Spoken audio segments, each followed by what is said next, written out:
फटाके आणि फाटके या लेखाचं वाचन मी करतोय. लेखक बापूसाहेब शिंदे. अभिवाचन दत्ता सरदेशमुख. फटाके आणि फाटके.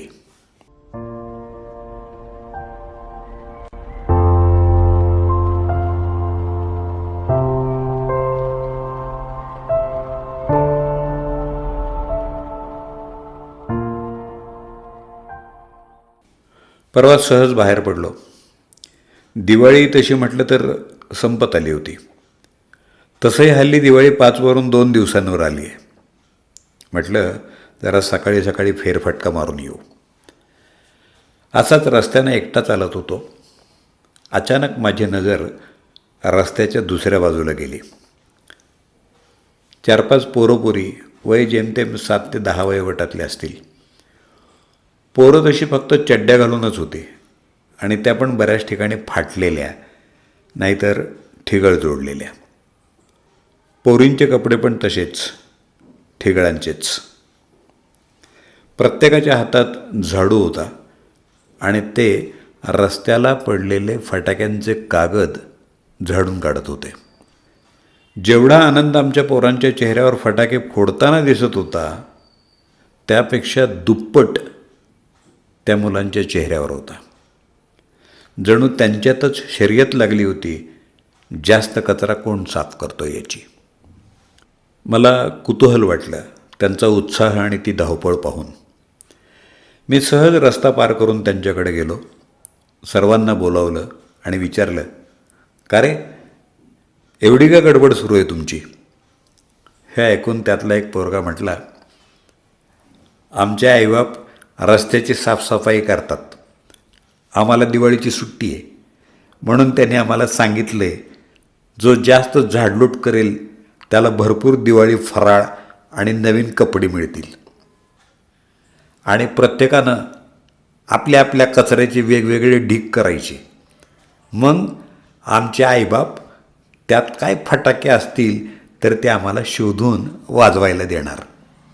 हे ऐकून मी सुन्न झालो. त्यातून मी सावरून सहज विचारलं, अरे तुम्हाला तर फटाके यातले शोधून देणार, मग तुम्हाला नवीन कपडे आणि फराळ कसा काय देऊ शकतात ते? त्यांच्यातली सगळ्यात मोठी पोरगी बोलली, काका, ते आमचे आईबाप झाडू मारत मारत जे बी घर रस्त्यात येतं त्यांना विचारतात, काय फराळ उरला असेल तर आमच्या पोरासनी द्या म्हणून. कोणी देतो, कोणी असूनही हाकलून देतं. काही लोक लय चांगले असतात, ते न विचारता देतात. कपड्यांचं पण तसंच, कोणी चांगली कापडं देतं, कोणी फाटलेली. मग आमची आई त्याला जमत असेल तर शिवते, नाहीतर ठिगळ लावून देते. आणि मग आम्ही ते आमची दिवाळीची कापडं म्हणून वरीसभर घालून फिरतो. हे माझ्यासाठी खूप भयानक होतं. असंही असू शकतं याच्यावर माझा विश्वास बसेना. माझ्या पायाखालची जमीनच सरकली. सुख समाधान कशात असतं हे मला या 10 वर्षाच्या पोरांनी 2 मिनिटात शिकवलं होतं. नाहीतर आम्ही 100ची माळ आणली तरी त्या मोजत बसतो आणि 1-2 फटाके जरी उडाले नाहीत किंवा आवाज जरी कमी वाटला तरी सणासुदीला पण त्या दुकानदाराचा उद्धार करत बसतो. कपडे तर आम्ही AC शोरूमशिवाय घालतच नाही, त्याशिवाय दिवाळी होतच नाही असा आमचा गैरसमज असतो. कुठं ते ACत गारठलेले कपडे आणि कुठं ते ठिगळांचे कपडे, ज्यातून गारठा पण रोखला जात नाही. पण त्यासाठी त्या छोट्या जीवांची चाललेली धडपड, त्यांची धडपड आणि आमची धडपड बघून एकच फरक जाणवला. ते आनंदानं समाधानानं मिळेल तेच सुख मानणारी वाटत होती. पण आमची धडपड ही कधीच आनंदी वाटली नाही. कधी चेहऱ्यावर समाधान दिसलंच नाही. पण धडपडत राहायचं हेच आम्हाला माहिती, कारण आम्हाला सुख कशात आहे हेच समजत नाही. मी तसाच मागं फिरलो. घरातले सगळे डब्बे शोधू लागलो. मिळेल तो फराळ पिशवीत घातला. पोरांचे मिळतील ते 5-6 कपड्यांचे जोड, बायकोच्या कपाटातल्या ढिगभर साड्यातल्या 3-4 साड्या माझे काही कपडे एका पिशवीत भरले आणि थेट त्या पोरांकडे निघालो. इकडं माझं काय सुरू आहे हे माझ्या बायको पोरांना समजत नव्हतं. त्यांचा तिकडं दंगा सुरू होता. मी ते सगळं त्या पोरांना दिलं. त्यांच्या चेहऱ्यावरचा आनंद बघण्यासारखा होता. त्यांना काय करू आणि काय नको असं झालं होतं. मी परत फिरलो आणि जाता जाता त्यांना सांगितलं, इथून पुढं कोणत्याही सणाला माझ्या घरी यायचं. तुम्हाला दिवाळीचे नवीन कपडे, फराळ आणि फटाके दरवर्षी मी देत जाईन. माझे डोळे त्यांच्या चेहऱ्यावरचा आनंद बघून पाण्याने डबडबले. स्वतःला सावरत मी घरी आलो. आता माझी बारी होती. मला घरी उत्तर द्यायचं होतं. मी घरी पोचणार तोच दारात सगळी मंडळी उभी होती. मी तसाच पायरीवर बसलो. दोन्ही मुलांना जवळ घेतलं. बायको फुगून दाराला टेकूनच उभी होती. मी मुलांना जे काही पाहिलं ते सगळं सांगितलं.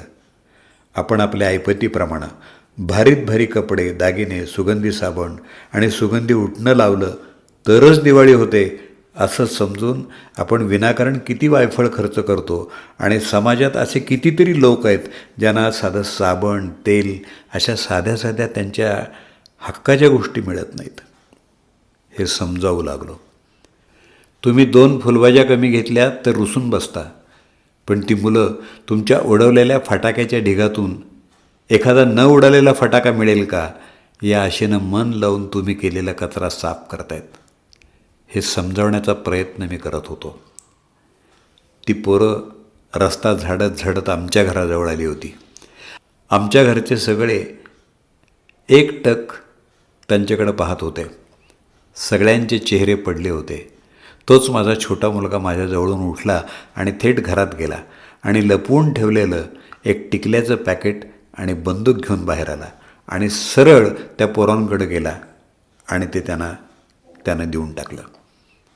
हे पाहून त्या पोरांनी काम सोडलं आणि जणू काय आपल्या हातात हजाराची माळ पडली आहे अशा आविर्भावामध्ये एक जण त्या टिकल्या बंदुकीत घालून वाजवत वाजवत नाचू लागले. माझा मुलगा तसाच पळत आला आणि माझ्या कुशीत बसून रडायला लागला. त्याला काय समजलं मला माहिती नाही आणि मीही त्याला विचारणं मुद्दाम टाळलं. काहीही असलं तरी एक वात पेटली होती आणि त्याची मला जाणीव झाली होती. या सगळ्यातून एक गोष्ट मला आणि माझ्या कुटुंबाला समजली, ती म्हणजे फटाके आणि फाटके यात फक्त एका कान्याचा फरक असतो आणि तो काना एखाद्या काठीसारखा असतो. योग्य ठिकाणी लागला तर सगळ्या गोष्टींचा आनंद देणारा आधार बनतो, नाहीतर तो काना आयुष्याचं ओझं होतो. म्हणून ठरवलं, आता कोणताही सण आला की अशा 2 का होईना पण या पोरांच्या चेहऱ्यावर आनंद देण्याचं काम करायचं. फटाके एकदा पेटले, एकदा मोठा आवाज करून ते पुढं कागदच होतात. पण कुणाच्या तरी चेहऱ्यावर एकदा पेटवलेलं आनंदरूपी समाधान आवाज न करता एखाद्या रंगीत फुलबाजीप्रमाणे फुलत राहतं.